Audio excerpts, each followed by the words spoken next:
Só que aí surge esse risco geopolítico agora. Começa essa confusão no mundo. Eu acho que não vai escalar, porque eu estou vendo que quem faz a confusão são os perdedores da ordem antiga. Porque teve uma ordem, que foi essa Pax Americana, que durou aí 60, 70 anos. Nunca tanta gente saiu da miséria. Foi extraordinário. 4 bilhões de eurasianos saíram da miséria. No pós-guerra, os americanos reconstruíram primeiro a Alemanha, depois o Japão, que eram os dois inimigos, seguindo Keynes. Porque o Keynes falou, pô, não adianta você tentar pedir reparações para um povo que foi destruído.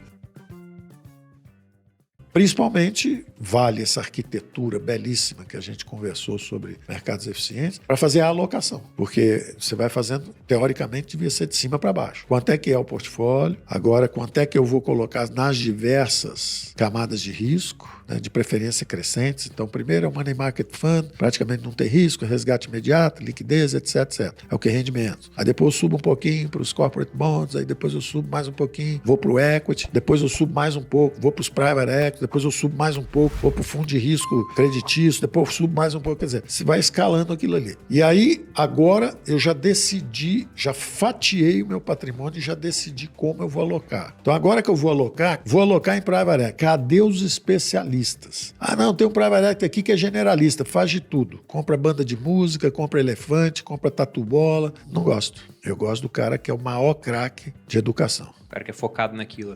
Ele conhece tudo daquilo ali, ele tem as melhores conexões, ele vive e morre por aquilo ali. São investimentos de 10 anos, 15 anos, fusões, aquisições que ele tem que fazer no setor, transição energética, agro. Quer dizer, vai no especialista, procura o especialista. Não é coisa, tô em real estate, qual? Faço tudo. Calma. Tem um cara que é o melhor de residencial, tem um cara que é melhor de fundos de logística, imóveis para uso logístico, tem um cara que é melhor para aluguéis comerciais. Bom, você citou o Bill Ackman, eu me lembrei de um tweet que ele fez há pouco tempo. O Bill Ackman estava comentando o seguinte, o Bitcoin está com um preço muito alto. E quanto mais alto o preço do Bitcoin, mais gente quer minerar Bitcoin. E a mineração de Bitcoin, ela gasta energia. Então, mais mineradores, mais energia gasta, conta de energia fica mais alta, inflação sobe, é ruim para nossa moeda, é bom para o Bitcoin. Aí no final ele falava, talvez devesse comprar um pouco de Bitcoin. E pegando até do seu histórico, Paulo, você citou, lá atrás a gente ganhou muito dinheiro, pegando dinheiro pré e investindo pós. Depois a gente pegou dinheiro lá fora, câmbio fixo, juro baixo lá fora para pegar a dívida, juro alto aqui para investir. E tem um cara que nesse momento tá fazendo mais ou menos isso, que é o Michael Saylor, o CEO da MicroStrategy. É uma empresa listada em Nova York, ela é uma empresa de software, só que tem um tempo que ele tá fazendo só o seguinte, ele pega a dívida em dólar, e como ele tá listado no mercado, ele tem acesso à dívida por um custo mais baixo, e tá comprando Bitcoin. É um dos maiores detentores de Bitcoin do mundo. Gosta de viver perigosamente. Gosta. Ou ele vai ser um dos homens mais ricos,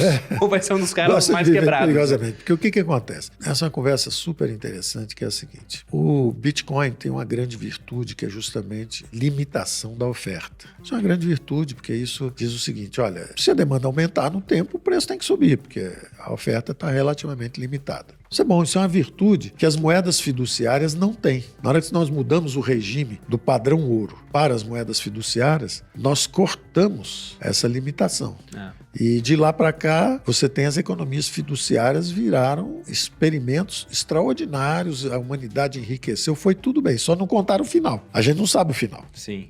A gente não sabe o final do experimento. E o final do experimento pode ser muito bom ou pode ser muito ruim. Depende da nossa transição desse sistema para o que vem depois. Eu achava que a transição aconteceria numa combinação de novas tecnologias com os fundamentos da moeda. Não adianta ter só a tecnologia. O exemplo que eu dou sempre é o seguinte, o Bitcoin é ótimo, é a moeda do futuro. Vai ali e compra um sanduíche no McDonald's, paga com Bitcoin. Toma um táxi, paga com Bitcoin. Se aceitarem, tá tudo certo. Porque moeda não é o que a gente imagina que tem valor. Essa é uma das funções da moeda, reserva de valor. Essa é uma bela, digamos assim, dimensão do Bitcoin. Pode ser uma reserva de valor. Todo mundo acha que é importante, mas um quadro de Picasso também é. É escasso, vai subir. É questão de tempo. Pode vender o Bitcoin, comprar um quadro de Picasso, pode vender o quadro de Picasso, comprar um Bitcoin. Você pode fazer. Mas você dificilmente compra um automóvel com um quadro de Picasso. Receber troco, a mesma coisa o Bitcoin. Não é fácil. Mas ele tem essa virtude, uma das 3 virtudes da moeda. Só que ela tem uma outra que é meio de pagamento aceito universalmente. Ela está longe disso. Está muito longe ainda. Mas está muito longe. Então eu achava o seguinte, que unidade de conta. Se não é meio de pagamento, ninguém vai fazer conta com aquilo. Ninguém vai fazer conta com aquilo, entendeu? Como é que eu vou fazer hoje? Vou poupar num banco, vou deixar 18 bitcoins, como é que eu vou? Quanto é que custa essa torre de iluminação que nós estamos usando, esse microfone? 18 bitcoins, 20 bitcoins, entendeu? Não dá, não é unidade de conta, não é meio de pagamento aceito, então ela está muito distante. Só que ela tem uma qualidade, o blockchain embaixo dela, garantindo. Então é o que eu sempre imaginava. O futuro é uma combinação de nova tecnologia com a respeitabilidade e a confiabilidade dos governos. Então, qual é o futuro? Para mim era óbvio. É o Central Bank Digital Currency. Ou seja, é uma moeda digital, como é o Bitcoin, só que ela está com o blockchain embaixo. Você tem todo o histórico, todas as transações, quer dizer, não dá para falsificar. O próprio governo, se for criar, ele tem que avisar, estou aqui no counterfeiting, estou aqui falsificando moeda, estou criando um troço aqui. Então, eu achava que ia ser uma combinação assim. Passei algum tempo pensando nisso. Só que aí surge esse risco geopolítico agora. Começa essa confusão no mundo. Eu acho que não vai escalar, porque eu estou vendo que quem faz a confusão são os perdedores da ordem antiga. Porque teve uma ordem, que foi essa Pax Americana, que durou aí 60, 70 anos. Nunca tanta gente saiu da miséria. Foi extraordinário. 4 bilhões de eurasianos saíram da miséria. No pós-guerra, os americanos reconstruíram primeiro a Alemanha, depois o Japão, que eram os dois inimigos, seguindo Keynes. O Keynes falou, não adianta você tentar pedir reparações para um povo que foi destruído. Ele até isso vai causar uma outra Primeira guerra. Guerra falando disso. Né? Isso vai causar uma outra guerra. E causou uma outra guerra. Sim.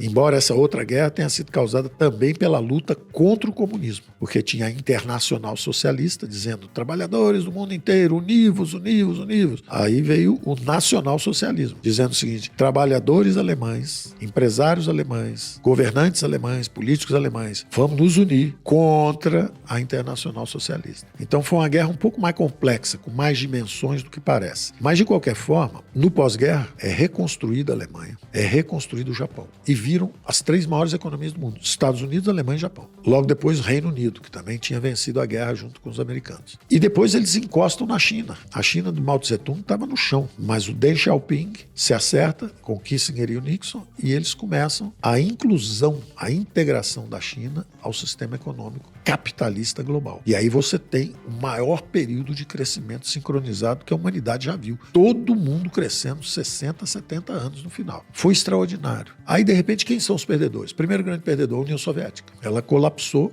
e virou a Rússia. Só que a Rússia tem uma história, uma civilização longa, ela tem que ser respeitada. E ela se achou desrespeitada quando os europeus, em vez de a convidarem para se juntar ao NATO, né?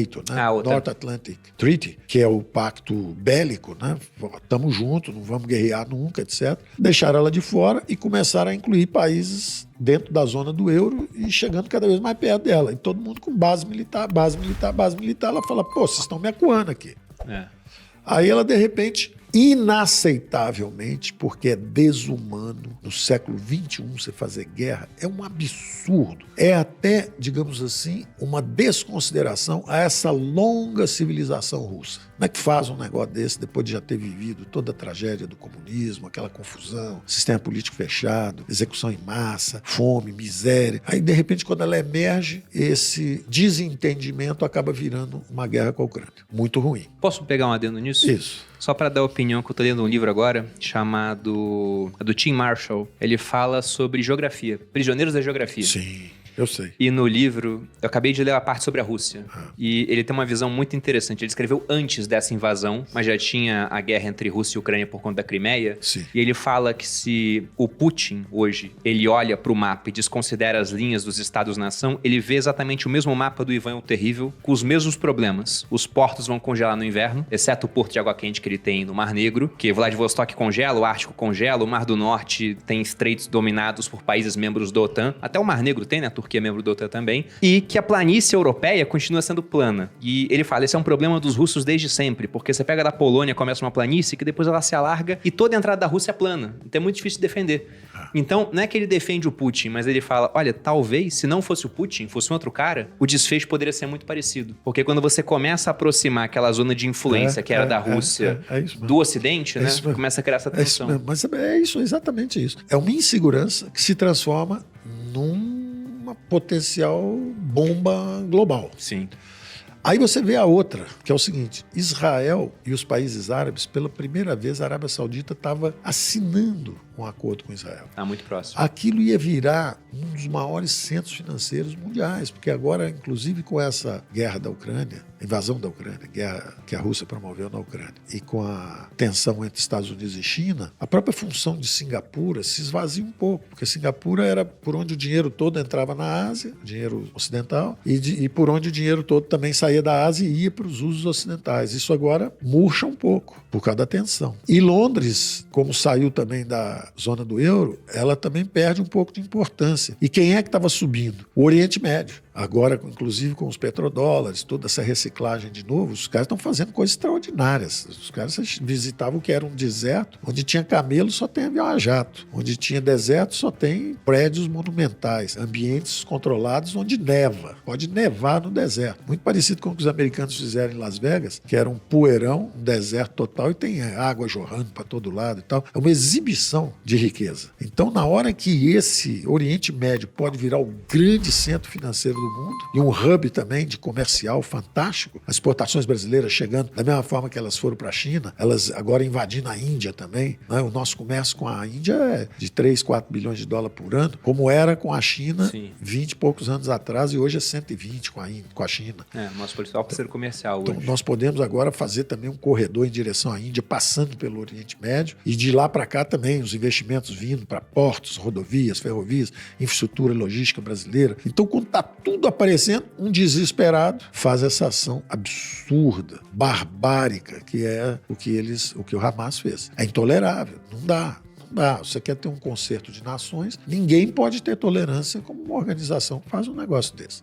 E aqui, a mesma coisa, veio o Maduro, que já perdeu 6, 7 milhões de habitantes, todo mundo fugindo de lá, aí ele quer tocar fogo agora no continente, invadindo a Guiana. Então, a conversa são justamente os que perderam durante a fase de progresso, querendo aproveitar esse momento de hesitação e tensão no mundo para tentar virar a mesa, botar fogo em tudo. Eu acho que os americanos e os chineses vão ter o juízo de saber que, como as duas maiores potências, cada um tem que virar para os seus associados e falar, olha, behave properly, vamos parar com essa confusão aí, porque são os dois grandes perdedores. A China é a maior trader do mundo hoje. Se parar o comércio mundial, para a China é um desastre, é um mergulho no fundo do poço.